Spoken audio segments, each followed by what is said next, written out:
Yan. Alakas po ba yung Ito yung ating client. Bukas ma'am, alauna.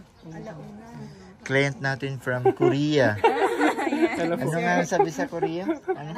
Ano?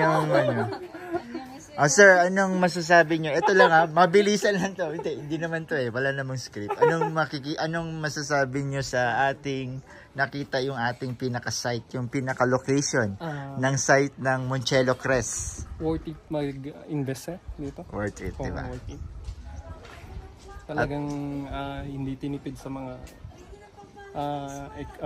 materials. Oo, diba? Nakita nyo naman yung kon pa lang, yung pundasyon. DMCI yan sir Oo, Siyempre DMCI tayo. So kilala talaga sa DMCI sa construction.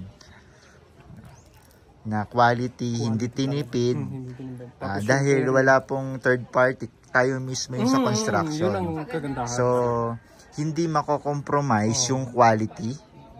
Then yung price, then syempre yung safety mo. Talaga yun yung first, no? At syempre, value for money. Oo, tama. Value for money kasi nga worth it. Worth it. Yung area pa lang. Kita mo naman, foggy siya. yung view niya pala? Actually, hindi mo siya makikita yung view ngayon.